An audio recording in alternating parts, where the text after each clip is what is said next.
마가복음입니다. 마가복음 7장 1절부터 13절 말씀입니다.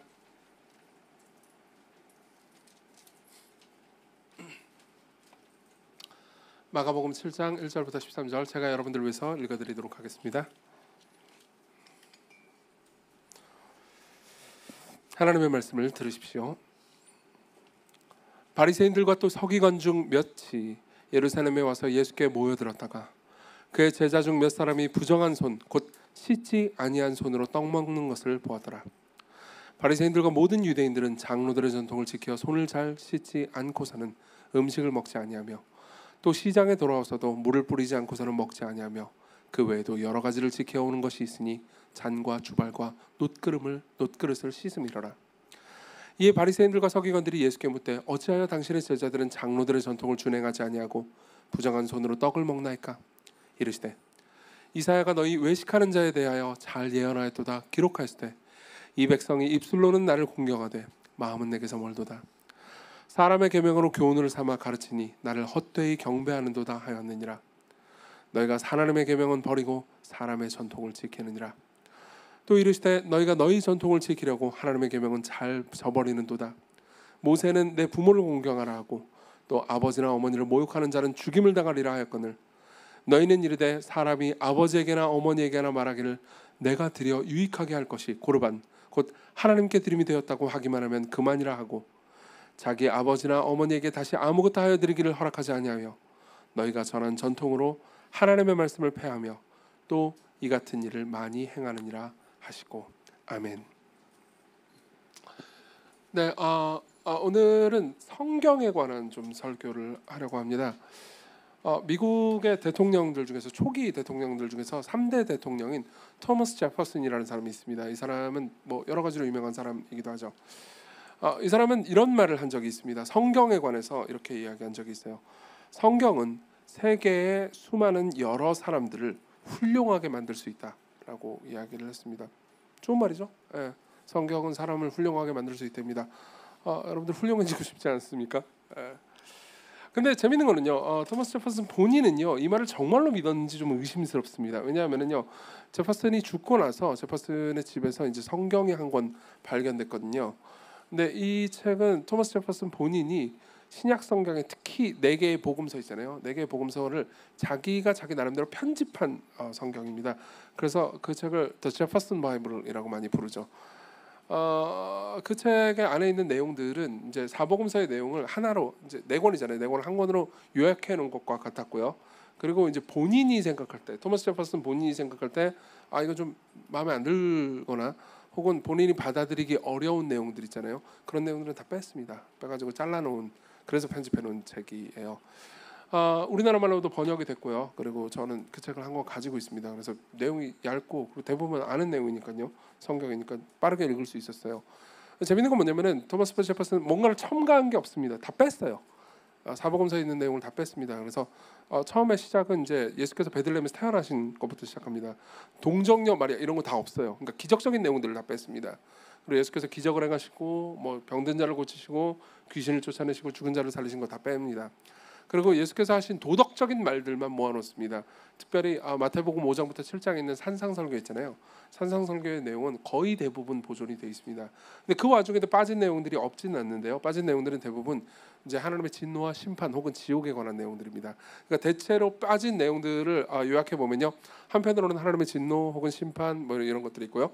또 다른 한편으로는 기적에 관한 것들이 있죠. 그리고 이제 제퍼슨은 이걸 원래 대중에 공개하기로 했던 건 아니었던 것 같습니다. 혼자 가지고 있었어요. 그러다가 이제 죽고 나서 그 이후에 이제 사람들이 그걸 내놓았죠. 여러분들은 어떻게 생각하십니까? 이 얘기를요. 토머스 제퍼슨 본인은 자신이 크리스천이라고 생각했던 것 같지는 않습니다. 실제로 이제 당시에 미국이라는 나라가 그러니까 자기가 그리스도인이 아니다라고 말하면은 뭐 사회적으로 매장당하는 데였기 때문에 공공연하게 그렇게 이야기를 하지는 않았죠. 하지만 개인적인 서신이나 자기의 일기 같은 걸 보면은 본인은 기독교인이라고 생각하지 않았습니다. 그럼에도 불구하고 예수 그리스도의 삶과 생애, 특히 그분의 도덕 같은 경우에는 우리가 본받을 만하다고 생각했던 거죠. 여러분들의 이야기를 듣고 어떤 생각이 드십니까? 아마 기독교인들 중에서 성경의 권위를 확실하게 인정하는 분들은요, 이 사람은 나쁜 사람이야. 성경을 조각조각 잘라내버렸어 라고 생각하는 분들도 계실 거고요. 또 어떤 분들은 뭐 그래 이해가 되는군 이렇게 생각하는 분들도 계실 겁니다. 저는요 이 이야기를 하는 이유가 이제 우리가 읽은 이 본문 있잖아요. 이 본문이 사실 성경의 권위에 관한 문제이기 때문입니다. 사실은 원래는 23절까지가 한 단위거든요. 근데 다음 주에 우리가 23절까지의 내용을 볼 거예요. 근데 이제 중간에 보면 성경에 관한 권위에 대한 논쟁 이야기가 있고요. 그리고 이걸 우리가 생각하는 것은 성경이 어떤 책인지 우리가 어떻게 읽어야 하는지를 생각하는 데 도움이 될 겁니다. 여러분들은 내 삶의 문제를 지금 해결하러 왔는데 왜 성경 이야기야? 라고 생각할지 모르겠지만은 성경이 어떤 책인지 알고 여러분들이 이 성경을 읽는 것은 실제 여러분들의 삶에 도움이 될 겁니다. 그래서요 저는 전체 성경 본문을 근거로 우리가 읽은 본문을 근거로 해서요 첫 번째로는 성경의 권위에 관한 이야기를 하겠습니다. 그리고 두 번째로는요 성경 읽기의 함정에 대해서 이야기를 해보겠습니다. 여러분들이 성경을 잘못 읽고 해석하고 적용하잖아요. 그럼 성경을 통해서 여러분들은 하나님을 오히려 오해할 수 있으니까요. 그리고 마지막 세 번째로는요 성경의 목적에 대해서 이야기를 해보도록 하겠습니다. 자 먼저 권위부터 출발해보죠. 일단 13절을 보겠습니다. 우리 같이 13절을 읽어볼까요? 같이 읽겠습니다. 13절 시작. 너희가 전한 전통으로 하나님의 말씀을 폐하며 또 이 같은 일을 많이 행하느니라 하시고. 자 여기 보면요, 그러니까 전통이라는 개념이 나옵니다. 이 전통은 당시에 바리새인들이 만들었던 전통입니다. 이 전통들에 대한 이야기는 조금 이따 더 자세히 하도록 하겠지만은 이 전통을 요약하자면 그러니까 성경 구약 성경이 있잖아요. 구약 성경의 내용을 사람들이 해석하고 이해한 걸 바탕으로 해가지고 수많은 적용들 혹은 해석들을 낳았습니다. 그것이 한참 뒤에 이제 한 200년 AD 200년 한 3세기 되기 직전에 미시나라는 이름으로 편집이 됐습니다. 랍비들의 해석이죠. 그리고 미시나를 저도 가지고 있고요. 그 안에는 이제 구약 성경에 대한 여러 해석 및 적용들이 있습니다. 그것은 당시 국가의 법률 같은 기능을 하기도 했죠. 근데 여기서 말하는 전통은 그런 전통이지만은 사실은 여러분들이 미시나를 믿고 있는 건 아니잖아요. 미시나의 내용을 본 적도 없을 겁니다. 그럼 여러분들에게는 어떨까요? 성경은 특히 예수님은 이런 이야기를 하고 있는 겁니다. 하나님의 말씀이 있고요, 성경입니다. 그리고 우리가 만든 전통이 있습니다. 그리고 항상 우리는요 전통과 성경을 서로 경쟁시키거나 혹은 전통을 통해서 성경을 찍어 누른다는 거죠. 여기서 말하는 전통은 여러분들이 뭐 한국의 전통적 문화 뭐 이런 전통을 의미하는 게 아닙니다. 성경을 대체하는 세계관 혹은 성경을 대체하는 사상, 믿음 체계 같은 것들을 의미하는 거죠.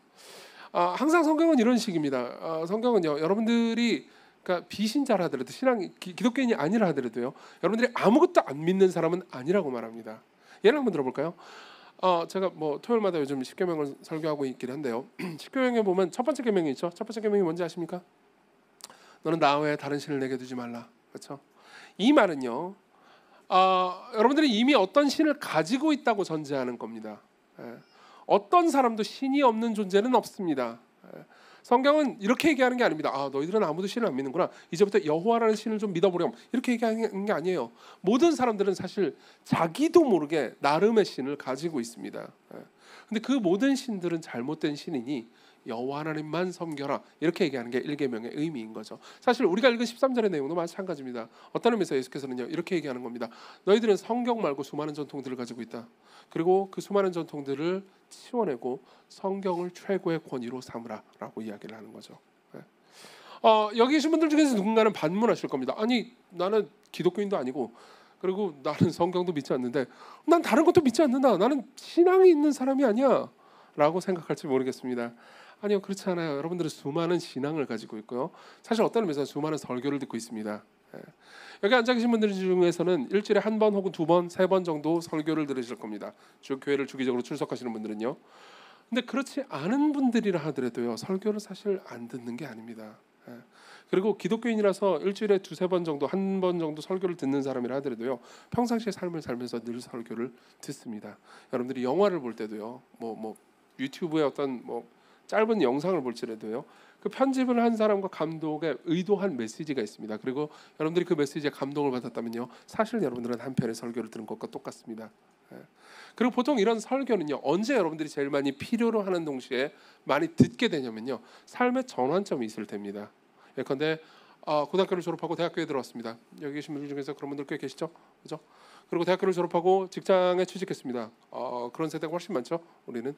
그리고 뭐 직장을 열심히 다니다가 다른 곳으로 이직하거나 혹은 직장을 다니다가 뭐 프리랜서로 전업하거나 아니면 뭐 사업을 시작하거나 결혼을 하거나 결혼을 안 하기로 선택하거나 뭐 수많은 선택들을 하잖아요. 그죠? 그때마다 여러분들은 설교를 필요로 하거나 혹은 설교를 찾거나 설교를 듣습니다. 예컨대 여러분들이 대학교를 졸업하고 취직을 하잖아요. 그러면 굉장히 많은 설교들을 듣습니다. 직장 상사나 동료들로부터요. 아마 여러분들은 이런 이야기를 들어봤을 겁니다. 사람 고쳐 쓰는 거 아니다. 예, 사람 안 변한다. 그렇죠? 뭐라는 거예요? 사람이 뭔가 잘못되면 사람 고쳐 쓰는 거 아니니까 사람을 버리라는 건가요? 예. 저는 이런 이야기를 할 때마다 제가 맞서서 얘기했던 게 있는데 혹시 기억하시나요? 사람 절대 변하지 않아. 예, 변하지 않는 분은 하나님밖에 없어요. 예, 사람은 변합니다. 우리가 저 인간 절대 안 변해라고 말하는 거는요, 그냥 저 인간이 더 악화된 거예요. 안 변한 게 아니고요. 우리 인간은 악화된지 아니면 성화됩니다. 더 나아지죠. 근데 어쨌든 그런 이야기를 듣습니다. 그리고 여러분들은 손절할 사람들을 고르고 그리고 그 사람들하고는 친하게 지내지 말고 좋은 사람들하고만 친하게 지내라, 이런 메시지를 듣곤 하죠. 뭐 더 많이 듣는 것도 있습니다. 취직을 처음 하잖아요. 그러면 친구들이나 동료들이 이런 이야기를 해줍니다. 주식하냐? 그죠? 그럼 여러분들은 뭐라고 하죠? 아니요, 아직 한 번도 안 했는데요. 누씨 이 회사에서 얼마나 버틸 수 있을 것 같아? 이 회사도 먹여 살려줄 것 같아? 너 이 세상 험하고 힘들어. 주식해야 돼. 도대체 주식을 하면은 그 험하고 힘든 세상에서 어떻게 버텨나갈지에 대해서는 잘 모르겠지만 어쨌든 그런 이야기를 듣습니다. 그리고 여러분들이 월급만 받아가지고 그냥 평상시에 편안하게 사는 것을 사면요, 여러분들의 미래가 암담하고 망할 것 같은 두려움을 가지게 되죠. 그렇죠? 그리고 뭐든 찾게 됩니다. 그리고 회사에서 근무 시간에 그거 찾다가 혼나가지고 또 이제 후회하게 되거나 하여튼 그런 거죠. 그 모든 것들이 뭐죠? 설교의 결과입니다. 여러분들은 설교를 듣고 있어요. 여러분들은 어떤 다른 세계관에 영향을 받고 있습니다. 그 세계관이 꼭 종교라는 이름을 붙이지 않더라도요, 여러분들은 그 세계관에 영향을 받고 있어요.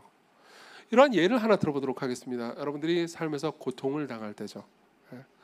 여러분들은 삶에서 고통을 당할 때 최소한 세 개의 세계관 앞에 서게 됩니다. 특히 여러분들이 기독교인이라면요, 늘 이 세 개의 세계관 앞에 서게 됩니다. 기독교인이 아니라면 보통 두 개의 세계관 앞에 있게 될 겁니다. 첫 번째 세계관을 제가 이렇게 이야기를 하겠습니다. 세속적 세계관이라고 말하겠습니다. 이름을 뭐라고 붙였는지 모르겠는데 어쨌든 제가 제 멋대로 붙였습니다. 세속적 세계관이라고 말할 겁니다. 이 세속적 세계관은 여러분들에게 이렇게 이야기를 해줍니다. 이 세상에 신도 없고 영혼도 없고 그리고 눈으로 볼 수 있는 물질 외에는 아무것도 없다고 말합니다. 그렇죠? 모든 사람들이 아니 이 과학 시대에 그런 걸 믿는단 말이야? 기적을 믿는단 말이야? 신을 믿는단 말이야? 라고 생각을 하죠. 자, 신도 없고 물질도 없고 물질 외에 다른 것도 없고 기적도 없습니다. 그렇죠? 영혼 같은 건 없어요. 그런 상황에서 나는 고통을 당했습니다. 그러면 그 고통의 원인은 뭐죠? 우연이에요. 아무런 목적도 의미도 없습니다. 그냥 재수가 없었을 뿐이에요. 그럼 이걸 어떻게 해결하죠? 돈이나 힘이나 기술로 해결합니다. 이게 세속적 세계관이에요. 그리고 또 하나의 세계관이 있습니다. 이걸 제가 도덕주의적 세계관이라고 이름 붙이겠습니다. 하나는 세속적 세계관이고요, 또 하나는 도덕주의적 세계관입니다. 도덕주의적 세계관은 이렇게 말합니다. 여러분들이 뭔가를 잘못한 거예요. 어떤 고통을 겪었으면요, 인과관계가 있는 거죠. 네가 뭘 잘못했으니까 그 잘못의 결과로 혹은 업보로 네가 이런 일을 당하고 있는 거야. 그렇죠? 그럼 어떻게 해결하죠 이걸? 뭔가 착한 일을 해야죠. 혹은 뭐 공로를 쌓아야 합니다. 혹은 뭐 힘을 내야 합니다. 뭔가 다른 어떤 걸 해야 되는 거죠. 많은 사람들은요, 이 두 세계관 사이를 왔다 갔다 합니다. 어떤 세계관을 확고하게 선택하기도 하지만요, 이 세계관에서 다른 세계관으로 넘어가기도 합니다. 제가 실제로 들었던 이야기를 해드리겠습니다. 어떤 사람이 있었고요. 그리고 자연과학과 공학을 전공했고요. 자연과학과 공학과 뭐 여러 가지 것들을 하는 일을 하고 있는 과학자였습니다. 저희 과학자적 마인드를 가지고 있었고요, 학위를 가지고 있었고요, 똑똑한 사람이었고 지적인 사람이었습니다. 그러나 삶의 고통이 다가왔어요. 엄청난 고통이 찾아왔습니다. 그리고 자신이 이미 알고 있는 세계관은요, 무신론적 세계관이었습니다. 아무것도 없었어요. 신은 없고 영혼도 없고 아무것도 없습니다. 그런 상황에서 자신이 선택할 수 있는 건 하나밖에 없었습니다. 이건 그냥 재수 없어가지고 내가 겪는 일이에요. 어떻게 해결하죠? 내 힘과 돈과 능력으로. 근데 문제는 힘과 돈과 능력이 없어요. 나는 그냥 공도를 뿐이고 아무것도 없습니다. 그래서 방황하면서 뭘 선택할지 몰라가지고 헤매고 있다가 이제 누군가 와가지고 이야기를 해줍니다. 내가 아는 무속인이 계신데 나는 그런 거 믿지 않아. 근데 내가 아는 그 무속인 그분이 압구정에서 지금 뭘 하고 계신데, 그죠? 그분한테 누가 갔다가 뭐 이렇게 액땜 비스무리한 걸 했는데, 아니 잘 됐대. 아이 그런 걸 어떻게 믿어? 아니 그렇대. 그거 얼마 드는데? 1,000만 원이면 된대. 아이 말이 돼? 넘어갔습니다. 그리고 생각해 보는 거죠. 잘 보세요. 왠지 그냥 무당이라고 안 하고 무속인이라고 하면 좀 나아 보이잖아요. 그죠? 그런데 딱 압구정에 계신데요. 그분이 만약 구로구에 계셨다면 안 믿었을 겁니다. 구로구를 어떻게 믿어? 압구정입니다. 예, 번듯하게 있어요. 그리고 1,000만 원입니다. 만약 100만 원이었으면 너무 싸 보였을 거예요. 1,000만 원이면 그분 입장에서 감당할 수 없을 정도도 아닌데다가 그리고 또 너무 싼 건 아니에요. 한번 가봐. 얘기라도 들어봐. 예, 그리고 가는 거죠. 1,000만 원을 냅니다. 압구정에 있는 그 점집이라고도 돼 있지 않아요. 예, 철학관이라고 돼 있죠. 예. 가서 뭘 하면은 뭐 뭔가를 해주고 뭔가를 맞추는 것 같고 맞추는지 안 맞추는지 잘 모르겠지만은 뭐 잘 되는 것처럼 보이는 거죠. 실제로 그런 식으로 거기를 갔다는 이야기를 전 들은 적이 있습니다. 보세요. 이 사람은요 세속주의적 세계관에 있었어요. 근데 거기에는 고통의 원인이 우연이고요. 그걸 해결할 수 있는 건 내 능력과 기술밖에 없습니다. 근데 이게 안 돼요. 그래서 어디로 갔죠? 도덕주의적 세계관으로 넘어갔습니다. 무슨 잘못을 한 거예요. 네가 뭘 잘못했거나 네 조상이 뭘 잘못한 겁니다. 네 부모가 뭘 잘못한 겁니다. 그게 이제 온 거예요. 그럼 어떻게 해야 되죠? 액땜을 하면 됩니다. 액땜을 어떻게 하면 되죠? 1,000만 원이요. 예, 1,000만 원 내고 뭔가 거기서 시키는 걸 막 하면 됩니다. 그럼 액땜이 되는 거죠. 예. 사실 이 둘은요 완전히 다른 세계관 같지만요 실제로는 비슷한 세계관입니다. 예. 그리고 세 번째 세계관이죠. 두 번째 세계관은 조금 더 설명해야 되겠네요. 두 번째 세계 도덕주의적 세계관은요 꼭 무속인을 쫓아다니는 사람들만 가지고 있는 건 아닙니다. 심지어 교회를 다니는 기독교인들에게도 있죠. 예. 교회를 다니는 기독교인들도요 종종 자신이 당하는 고통이요 자신이 과거에 어떤 죄를 저질렀든지 자기 엄마가 무슨 죄를 저질렀든지 자기가 무슨 뭐 문제가 있어가지고 지금 거기에 대해서 하나님이 형벌하는 거라고 생각하는 겁니다. 예. 그래서 하나님께 뭔가 헌금을 갖다 바치든지 하나님께 뭘 열심히 하든지 뭔가 노력을 하면 이 문제가 해결될 거라고 생각하는 거죠. 그러면 그 사람이 하나님을 믿고 예수님을 믿는다고 하긴 하지만 실제로는 성경이 말해주는 세계관과는 다른 세계관을 믿고 있는 겁니다. 그걸 도덕주의적 세계관이라고 말할 수 있죠. 그리고 세 번째 세계관이 있습니다. 성경의 가르침이죠. 성경의 가르침은 뭐라고 말합니까? 한마디로 요약해 드릴 수 있습니다. 로마서 8장 17절입니다. 자녀이면 여러분들이 그리스도인이라면요 또한 상속자 곧 하나님의 상속자요 그리스도와 함께한 상속자니 우리가 그와 함께 영광을 받기 위하여 고난도 함께 받아야 할 것이니라. 생각컨대 현재의 고난은 장차 우리에게 나타날 영광과 비교할 수 없도다. 왜 우리가 고통받고 있습니까? 우리는 이해할 수 없는 하나님의 어떤 거대한 작정에 의해서 고통받고 있습니다. 그것은 꼭 내 죄 때문만은 아닙니다. 하나님께서는 계획이 있으시고요. 그 계획의 목적은요 하나님의 영광입니다. 우리가 그처럼 영광스러워지는 거죠. 도덕주의적 세계관은 말합니다. 우리가 알 수 있는 어떤 원인 때문에 인과관계에 의해서 네가 무슨 일을 당한 거야 라고 말합니다. 세속주의적 세계관은 말합니다. 그냥 재수 없었을 뿐이야. 근데 성경의 세계관은 말합니다. 너를 사랑하시고 더할 나위 없이 너를 위하시는 하나님께서 그분의 거대한 작전과 계획 안에서 우리를요 때로는요 사망의 음침한 골짜기로 데려가신다고요. 그러나 그분은요 사망의 음침한 골짜기에서 우리를 버려두시는 것이 아니고 사망의 음침한 골짜기에서 우리와 함께 하신다고요. 그래서 우리를 영광스럽게 변화시키신다고요. 이걸 간단하고 단순한 예로 바꿔볼까요? 여러분들이 길거리를 걸어갔다 갑시다. 근데 어떻게 하다 보니까 사고가 났어요. 여러분들의 배가 찢어졌습니다. 으악 배가 찢어졌어요. 피가 나옵니다. 자 이런 고통스러운 일이 있는 걸 세 가지로 해석해 봅시다. 첫 번째 해석은요 이거예요. 그냥 길거리 가다가 뭔가 칼 같은 걸 맞아가지고 칼 같은 걸 있는데 그냥 스쳐가지고 찢어진 거예요. 그럼 뭐죠? 재수 없는 일이 일어난 거죠. 해결책은 뭐죠? 내가 돈 있으면 병원 가면 되는 겁니다. 없으면요 죽으면 되는 거죠. 예, 이게 세속주의적 세계관이에요. 여기에는 의미도 없습니다. 원인도 없고요, 목적도 없고요, 그리고 가치도 없죠. 또 하나는요 도덕주의적 세계관입니다. 내가 평상시에 착한 일을 하면은 나한테 잘해주는데요, 나쁜 일을 하면은 나한테 칼을 꽂는 신이 있습니다. 그 신이 와가지고 네가 잘못을 했구나. 북. 어떻게 해야 됩니까? 그래 1,000만 원을 내면 내가 치료해주마. 끝이에요. 사실 이것은요 그냥 깡패한테 배가 찢긴 거하고 다를 바가 없습니다. 자, 그럼 마지막 세계관은 뭐죠? 마지막 세계관이 있습니다. 성경의 가르침이죠. 나는 배가 찢어졌습니다. 피를 흘리고 있어요. 이유는요? 칼로 배를 찢는 사람들이 다 깡패인 건 아니죠. 외과 의사도 있습니다. 내 안에 어떤 질병이 있어요. 그리고 이 질병은요 내 배를 가르고 수술을 하지 않으면 치료할 수 없는 질병입니다. 그래서 나를 사랑하는 선하고 지혜롭고 능력 있는 외과 의사가 내 배를 갈랐어요. 그리고 치료하려고 하는 거죠. 이게 성경의 가르침이에요. 이게 성경의 가르침이고요. 예수께서는요 이 성경의 절대적인 권위를 두라고 하십니다. 사실은요 예수님 스스로도 이러한 방식으로 성경의 권위를 두고 있었다는 것을 알고 계십니까? 저는 성경을 사랑하고 성경의 절대적인 권위를 두는 사람입니다. 저는 성경의 모든 말씀이 창세기부터 계시록까지의 모든 말씀이 영감되었고 오류가 없는 완전한 하나님의 말씀이라고 믿어요. 솔직히 말씀드리면요 과거에는 이 믿음이 흔들린 적이 좀 있었습니다. 공부를 안 했기 때문이 아니고요 오히려 공부를 열심히 했기 때문에요. 저는 굉장히 열심히 신학 공부를 했습니다. 그리고 때로는요 이런 사람들을 본 적이 있습니다. 이런 글들을 본 적이 있습니다. 그러니까 이 성경이요 오류가 있고요 사실 인간의 작품일 뿐이고, 그리고 예를 들면 모세오경 같은 경우 창세기부터 신명기까지의 5권의 책 있잖아요. 그 책은 모세가 쓴 것이 아니고 여러 종교 문서들의 짜집기에 불과하다라는 이야기를 들은 적이 있습니다. 글을 읽은 적이 있습니다. 그리고 그런 글들을 열심히 읽으면서요 굉장히 혼란스러워졌어요. 정말 이게 하나님의 말씀일까? 정말 이게 내가 믿고 따라도 되는 말씀일까?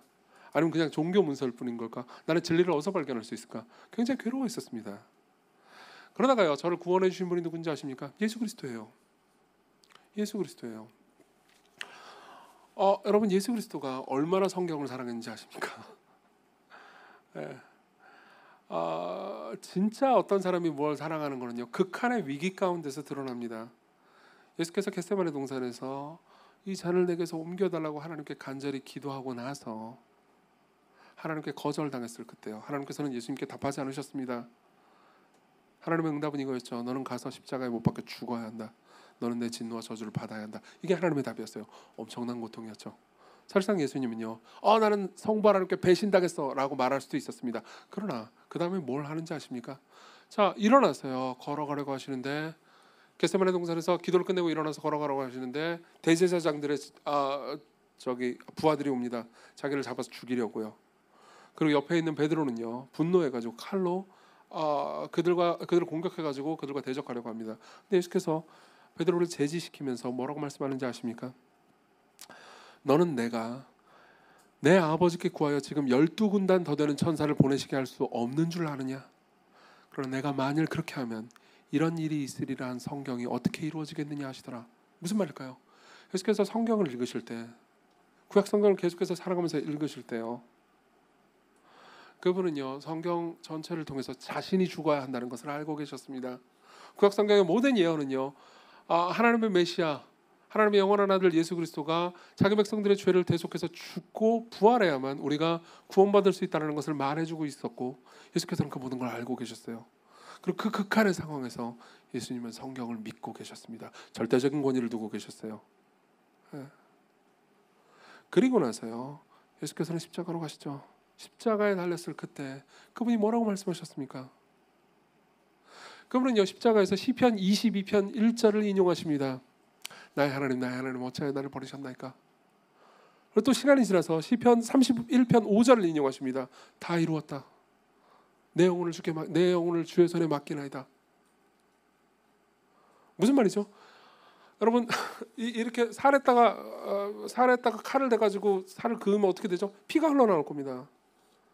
예수님을 찌르면요 성경이 흘러나왔습니다. 그분은 말씀으로 꽉 차 있었어요. 그분은요 그 극한의 상황에서 하나님을 신뢰하고 계셨습니다. 여러분 보세요. 극한의 상황에는요 진심이 흘러나오기 마련입니다. 맞죠?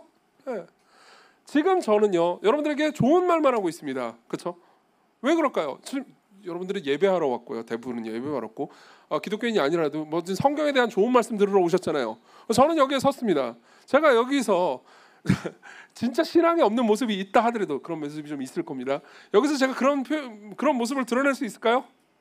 없을 겁니다. 저는 좋은 말 하러 왔고요. 좋은 말 원고로 준비해 왔고요. 그리고 좋은 말 해야 돼요. 지금부터 신앙적이고 신실한 말을 해야 됩니다. 할렐루야. 그럼 여러분들 아멘 해주시고 뭐 그런 거 해야 되는 거 아니에요? 지금 순간에서 제가 하는 말은 다 진심이 아닐 수도 있습니다. 맞죠? 그러나 정말 극한의 상황이라면요. 누군가 저한테 칼을 들이대고 있다면요. 아니 칼을 들이댄 정도가 아니고 조금 찌르고 있다면요. 그래도 넌 하나님을 신뢰할 수 있겠느냐? 물론 그때에서 진짜 제 진심이 나올 수도 있지만요. 이럴 수도 있잖아요. 에이 몰라 이 XX 놈들아 YYZZ야 이렇게 할 수도 있죠. 모르겠어요. 지금 욕을 할 수가 없어가지고 제가 알파벳으로 대체했는데 어쨌든 핵심은 이겁니다. 진짜 극한에서는 진짜 진심이 나오게 되죠. 정말 많은 사람들은요 이럴 때 막 젠장 이래버립니다. 근데 예수께서는 뭐라고 말씀하셨죠? 내 오늘 주께 맡겨나이다. 그분은 가장 극한의 상황에서 진심을 토해내셨고요. 그 진심은요 성경이었습니다. 그분의 진심이 성경이에요. 자, 이 얘기를 제가 왜 하는지 말씀드리겠습니다. 아까 저는 모세오경 때문에 헷갈려 했다고 했습니다. 이분은요 이토록 성경을 사랑하셨고 이토록 성경을 자신의 삶의 절대적인 권위로 두셨습니다. 그리고 이분이 저를 위해서 죽으셨어요. 저를 위해서 죽으신 이분이요 항상 창세기, 출애굽기, 레위기, 민수기, 신명기를 인용하실 때는요 이렇게 말씀하셨습니다. 모세가 이르되 무슨 말이죠? 예수께서는요 모세오경의 5권을요 모세가 썼다고 생각하신 겁니다. 그리고 그때 저는요 둘 중에 하나의 선택밖에 할 수가 없었습니다. 모세오경이 실제로 하나님의 영감된 말씀이라고 생각하지 않고 이게 옛날에 고전의 종교 문서의 짜깁기에 불과하다고 하는 신학자들이 있습니다. 그리고 이 5권의 책을 하나님의 말씀이라고 여기는 예수님이 있습니다. 제가 모세오경을요 종교 문서의 짜깁기에 불과하다고 말하려면요 이 신학자들을 예수님보다 훨씬 더 훌륭하고 뛰어난 신학자라고 인정할 수밖에 없었습니다. 저는 그럴 수 없어요. 저는 저를 위해서 죽으신 신이 가장 위대한 신학자라고 믿습니다. 자, 이제 제가 여러분들에게 드리고 싶은 말씀이 있습니다. 여러분들이 만일 예수 그리스도는 훌륭한 존재지 그분의 말 중에서 괜찮은 말들이 많아 라고 생각하면서 예수 그리스도께서 인정하신 성경을 거부한다면요 그건 불가능한 일입니다. 여러분들은 성경과 예수 그리스도를 동시에 받아들인지 아니면 둘 다 동시에 거부할 수밖에 없습니다. 왜냐하면 여러분들이 예수 그리스도를 어떻게 생각하든 예수 그리스도께서는요 자신의 삶 전체를 성경으로 채우셨고요 성경에 절대적인 권위를 두셨습니다. 그리고 절대적인 권위에 있는 그 성경 안에서 예수님은요 진짜 하나님을 만나셨죠. 두 번째로 넘어가죠. 그러면 이런 성경을 배우고 공부하고 적용하고 해석할 때 어떤 위험이 있을 수 있습니다. 그 위험을 이해해야 여러분들은 성경을 통해서 하나님의 진심을 더 발견하게 될 수 있을 겁니다. 일단은요 8절을 보도록 하죠. 8절을 같이 읽겠습니다. 시작. 너희가 하나님의 계명은 버리고 사람의 전통은 지키느니라. 예수께서는요 이제 사람의 전통과 하나님의 말씀인 성경을 또 다시 한번 대비하십니다. 이건 이런 겁니다. 당시에요 유대인들이 특히 가지고 있던 지도자들 있잖아요. 지도자들에게는 일종의 전통이라고 불리는 성경 해석 모음집들이 있었습니다.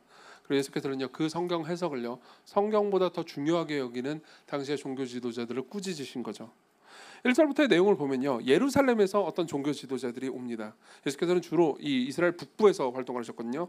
그러니까 이제 그 지금으로 치면 이제 서울에 있는 그 아주 예루살렘이 서울인 거예요. 예루살렘에 있는 아주 엘리트 종교 지도자들을 만날 일이 별로 없었어요. 근데 이제 그 사람들이 왔습니다. 지금으로 치면요 지방에 살고 있는 예수님에게요 서울의 대학 교수들과 가장 탁월한 지성인들이 온 거예요. 와가지고 있는데 예수님의 제자들이 밥을 먹을 때 손을 안 씻고 밥을 먹는 것을 봅니다. 그리고 그들이요 이야 왜 장로들의 유전에 따라서 장로들의 전통에 따라서 손을 씻어야 되는데 손을 안 씻어? 그러니까 예수께서는요 너희들이 입술로는 하나님을 공경하나 마음은 내게서 멀도다 라고 맞받아치십니다. 그럼 우리는 물어보죠. 아니 손 씻는 게 왜?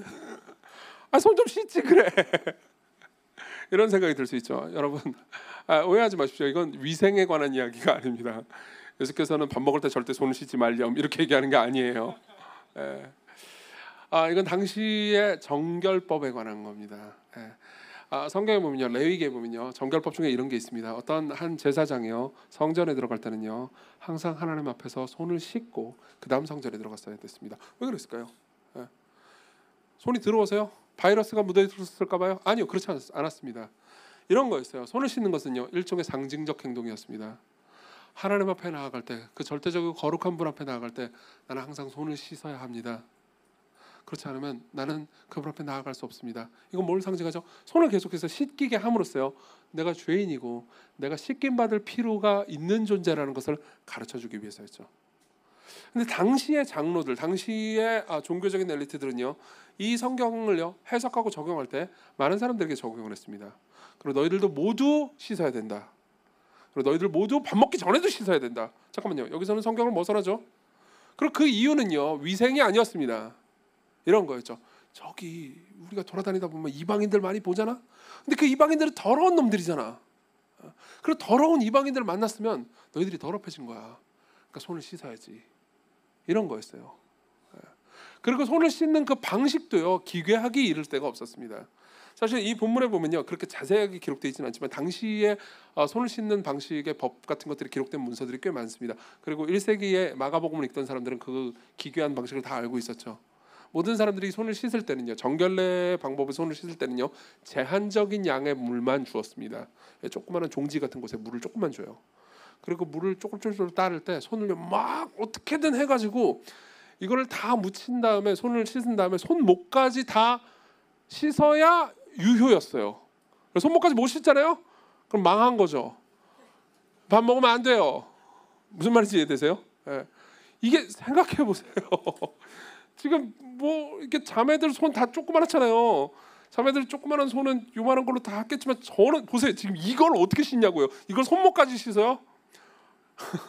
못 씻는단 말이에요. 그럼 밥 못 먹으면 저는 날씬해지겠죠.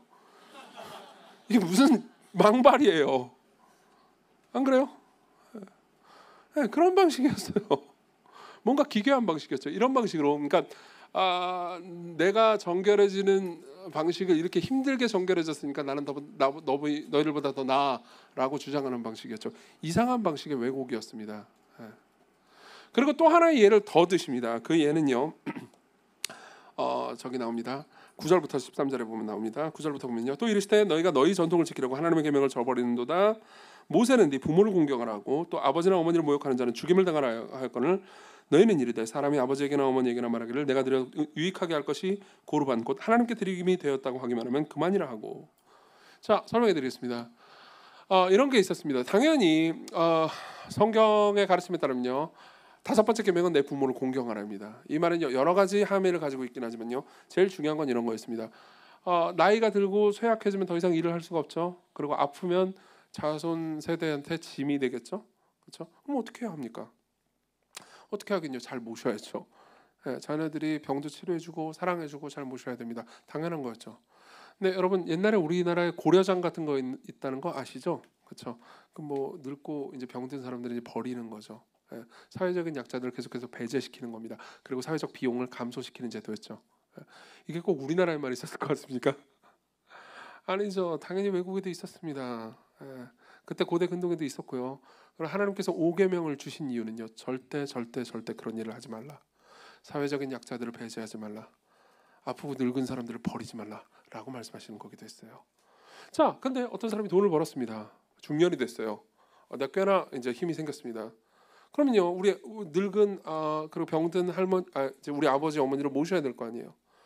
근데 보세요. 이런 이상한 논리를 만들어냈습니다. 당연히 5계명을 지켜야죠. 예, 부모를 공경해야 합니다.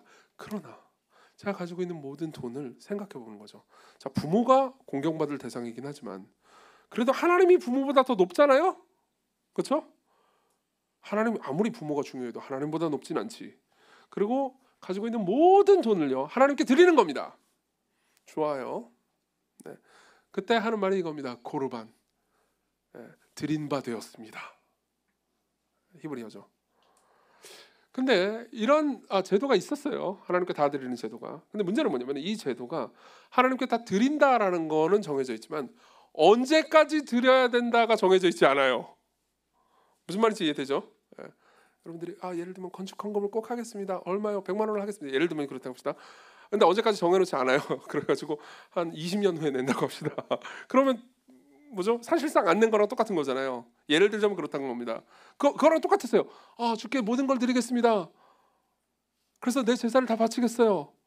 근데 언제까지 기한이 정해져 있지 않습니다. 그럼 내가 계속 쓰면서 정작 내 부모가 아이고 애미야 보일러 좀 놔주렴 그러면은 어떻게 하는 거죠?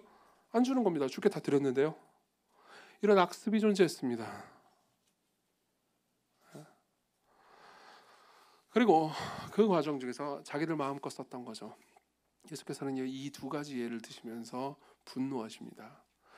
너희들이 만든 전통이 내 아버지, 사랑하는 아버지의 말씀을, 성경을 위반하고 거스르고 있다. 이런 일이 비일비재했던 가장 큰 이유가 있습니다. 이 모든 전통들이 성경과 상관없이 나왔기 때문이 아니라 성경을 해석한 결과로 나왔기 때문입니다. 자, 이게 여러분들이 성경을 읽을 때 경험하는 가장 큰 위험입니다. 여러분들이 성경을 읽고 해석할 때요, 성경 전체의 가르침과 정신에 위배되는 방식으로 성경을 읽고 해석할 수 있어요. 항상 그런 일들은 비일비재하게 일어납니다.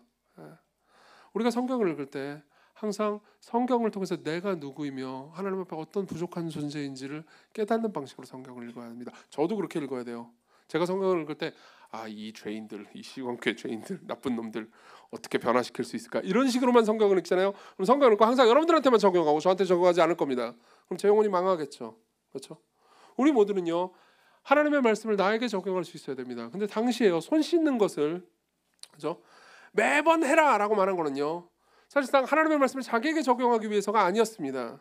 원래 손 씻는 법이 제정된 이유는요, 우리는 죄인들이다, 하나님께 나아가려면 손을 씻어야 된다, 우리는 우리의 영혼을 씻겨야 된다는 걸 가르쳐주기 위해서였지만요, 실제로 그들이 모두에게 밥 먹을 때마다 손 씻어라고 한 거는요, 저 손 씻지 않는 이방인들보다는 우리가 훨씬 더 위대한 존재지, 저 손 씻지 않는 이방인들은 더럽고 우리는 깨끗한 존재야 라는 자기 확신을 위해서 성경을 읽었던 겁니다. 그래서 그런 전통을 만들어냈던 거죠. 하나님께서 원래 만드신 법을 위반해서 하나님의 진심을 거스른 거였습니다. 왜 하나님께 모든 것을 바치라고 했을까요? 왜 부모를 공경하라고 했을까요? 하나님께서 하나님이 만드신 사람들을 사랑했기 때문입니다. 하나님께서는 늙고 병약한 존재가 버림받기를 원하지 않으셨어요. 그분은 약자들을 사랑하셨고 그것이 하나님의 진심이었습니다. 그러나 사람들은요, 하나님께 다 드렸다라는 것을 사용해서 하나님을 이용해서요, 약자들을 버리는 것을 정당화시켰죠. 자, 이게 여러분들이 성경을 읽을 때 가장 위험한 지점입니다. 여러분들이 성경을 읽을 때 하나님의 마음을, 하나님의 진심을 모르고 성경을 읽잖아요. 그럼 여러분들은 성경을요, 반드시 잘못 해석하게 됩니다. 실제로 이런 일들은 늘 일어납니다. 예를 몇 가지 들어볼까요? 우리 교회는요, 1부 예배하고 2부 예배가 음악 스타일이 다릅니다. 1부 예배 다 참석해 보신 분들은 알 겁니다. 굳이 여러분들이 저의 취향을 물으신다면은 죄송합니다만 지금 2부 예배라서 죄송합니다. 전 1부 쪽 취향입니다. 찬송가가 너무 좋아요. 미치겠어요. 좋아서. 되게 좋지 않아요? 그렇죠? 물론 여기 찬양팀 싱어 다 훌륭하고 내 마음 알지? 모르는 망했다. 제 취향, 취향입니다. 존중해 주세요. 근데요, 보세요. 근데요, 만일요, 제 취향을요, 성경으로 정당화할 수도 있다는 걸 알고 계십니까? 우리는 거룩한 사람들이고 하나님 앞에 거룩하고 경건하게 예배드려야 되는데 어디서 드럼을 두드려 패고 있어? 자, 보세요. 그러면요, 그 사람 앞에 말하는 거죠. 시편에 보면요, 드럼이라고는 안 써 있지만 어쨌든 드럼을 두드려 패는 이야기가 있답니다. 많아요. 시편에 보면요, 여러 악기들을 동원해서 다 두드려 패면서 그러면서 예배를 드립니다. 그러면요, 이건 구약인데 뭐 어쩌고 저쩌고 이런 식으로 할 수 있다는 걸 알고 계십니까? 얼마든지 그런 일을 할 수 있습니다. 사실 이 문제에 있어서 저도 엄청난 고민을 했고요, 많은 책들을 읽었고요.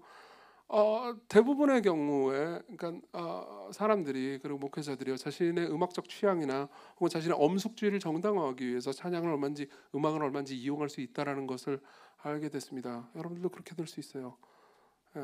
물론 어떤 종류의 방식의 찬양이 여러분들을 기쁘게 할 수 있습니다.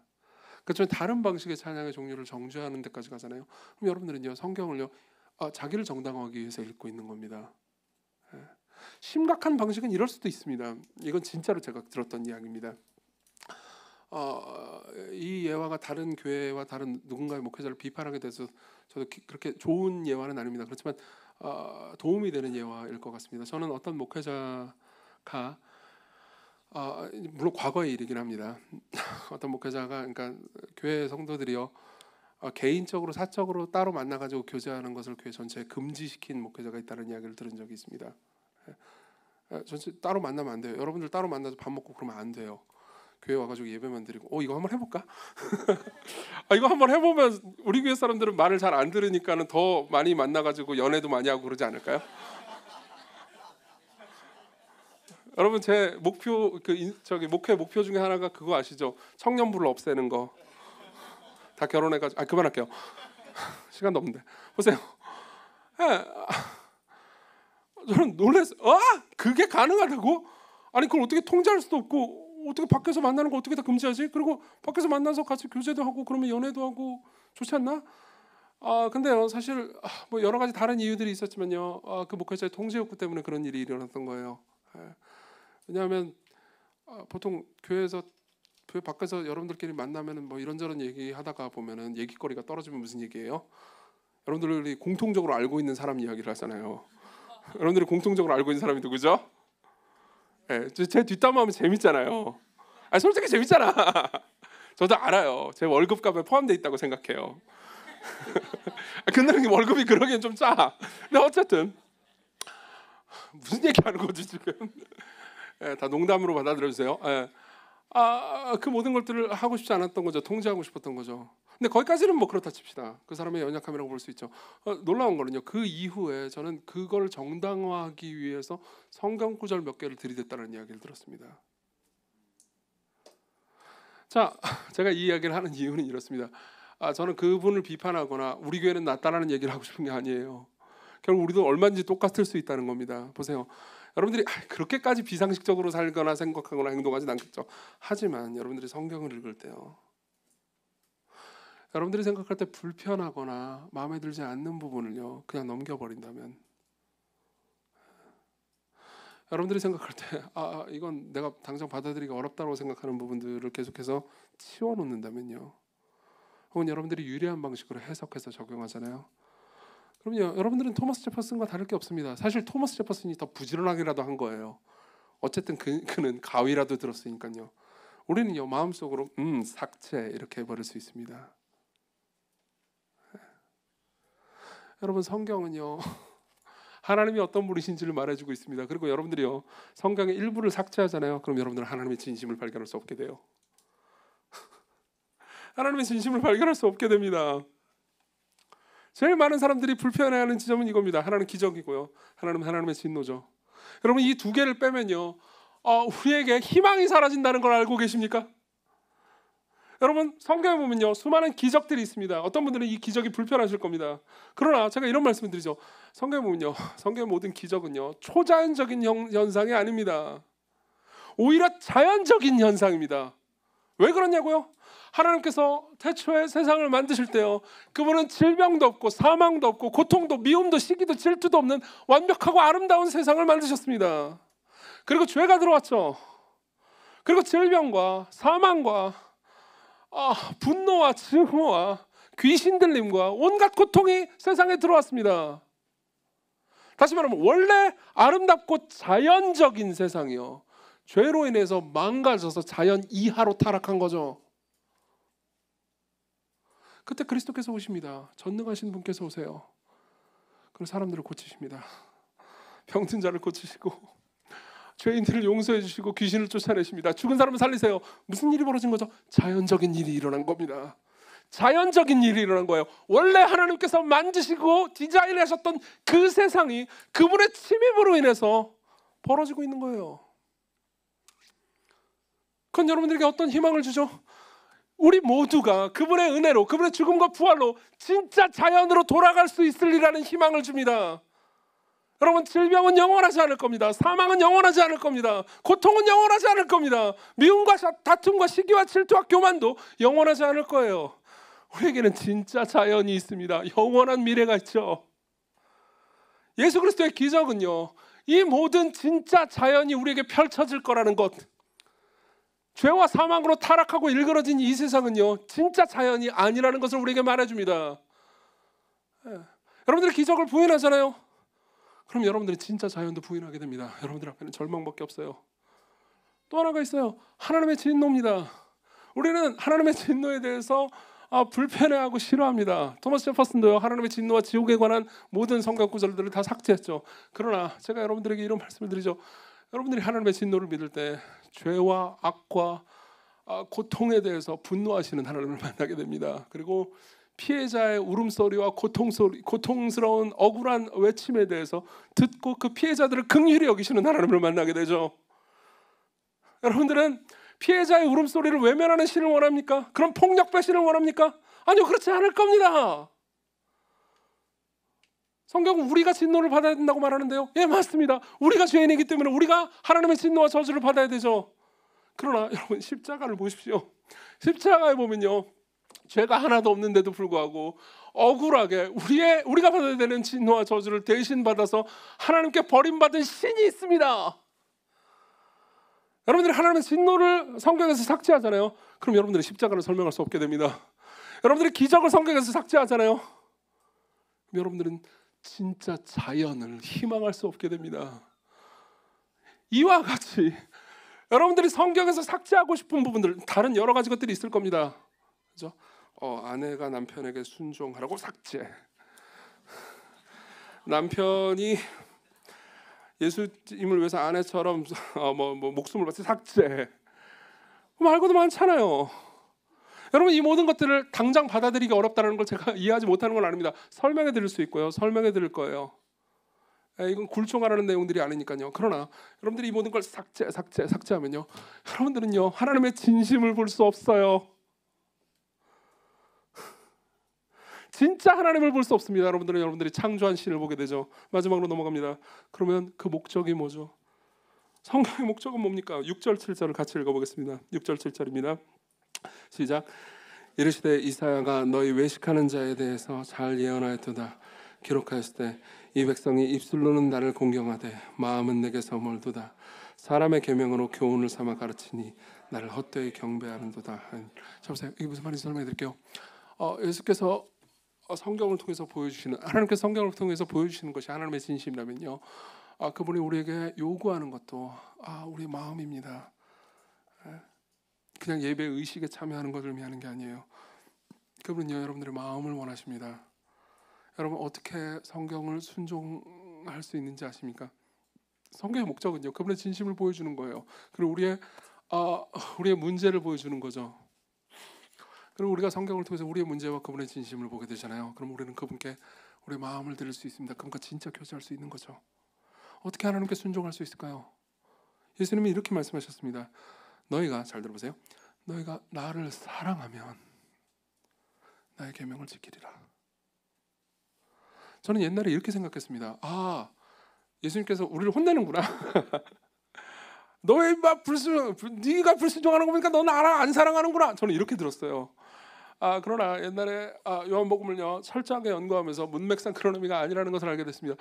너희들이 정말로 나에게 순종하고 싶다면 너희들이 나를 사랑하면 된단다.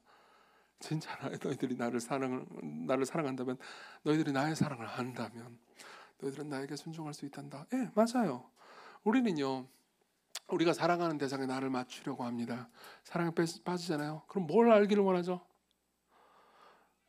여러분들 중에서는 저한테 찾아와가지고 제가 누구하고 짝사랑에 빠졌어요를 저한테 얘기해 주는 분들이 계십니다. 그렇죠? 여기도 좀 계세요. 재밌죠? 목사하는 거에 재밌는 지점이 바로 이거예요. 목사하면 힘든 것도 좀 이따 얘기해 드릴게요. 근데요, 목사하면 재밌는 지점이 그건데 얘기해 준단 말이에요. 와가지고 누구를 좋아하는 것 같아요. 그러면 여러분들이 뭘 하는지 아십니까? 그 사람이 싫어하는 걸 빨리빨리 찾아내려고 합니다. 어떤 행동을 하거나 어떤 말을 하면 싫어한다는 걸 알아내려고 하고요. 어떤 말을 하거나 어떤 행동을 하면 좋아할지를 막 알아내려고 해요. 그 사람의 MBTI를 빨리 빨리 알아내려고 합니다. 그리고 예를 들면 그 사람의 MBTI가 ENTP라면 제가 ENTP잖아요. 그러면 구글링을 하는 거죠. ENTP 이상형 이렇게 검색하는 거예요. ENTP 싫어하는 거, ENTP 좋아하는 거. 그리고 계속해서 보고 묵상하고 적용하고 해석하고 묵상하고 적용하고 해석하고 계속해서 반복하는 거죠. 상대방에게 맞추는 겁니다. 여러분들이요, 그분의 진심을 알게 되잖아요. 그러면 여러분들은요, 그렇게 성경을 읽게 됩니다. 그렇게 성경을 사랑하게 됩니다. 그분을 알아가는 거죠. 여러분들을 거스르는 말씀이 왔을 때 그걸 끌어안습니다.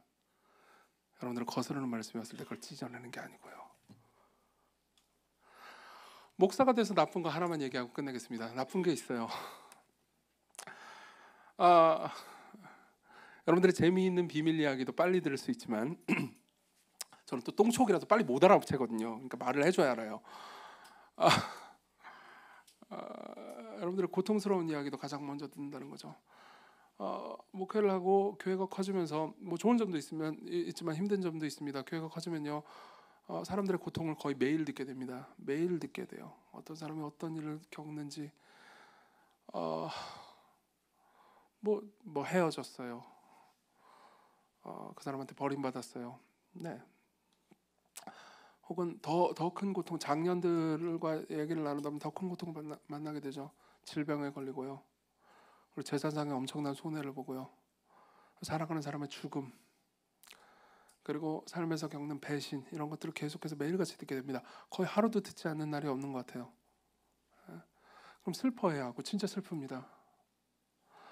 한편으로는 좀 무뎌지는 면도 있는 것 같습니다. 예를 들면 약한 고통 같은 경우에는 약간 무뎌지는 면이 있습니다. 헤어졌어요. 그래, 인생은 다 그렇게 하면서 더 좋은 사람 만날 거야. 그러는 거죠. 근데요, 헤어진 사람의 고통이든 아니면 병들어서 고통당하는 사람들의 고통이든 계속해서 제 마음 가운데 남기는 게 있습니다. 저한테 원망을 남겨요.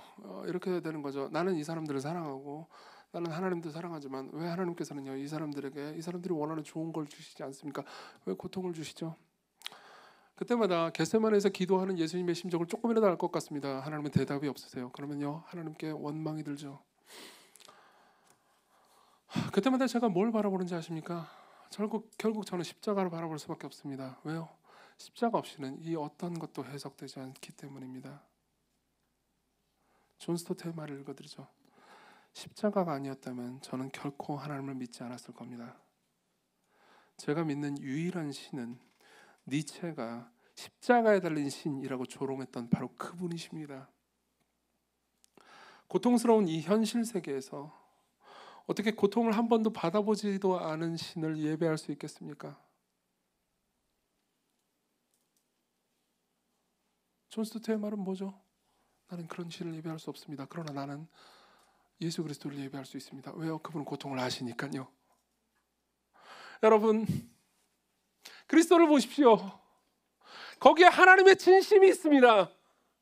여러분들의 성경을 통해서 예수 그리스도를 만난다면 여러분들의 성경을 통해서 하나님의 진심을 볼 수 있습니다. 여러분들이 당하는 고통을 그분이 아시고 여러분들의 삶을 아시고 여러분들에게 제일 필요한 게 무엇인지 아십니다. 그분이 살아계신 하나님의 말씀이고 그분이 여러분들에게 이 책을 주신 분이고 그분이 여러분들을 인도하시는 목자십니다. 그리스도께로 오십시오. 같이 우리 찬양을 부릅시다.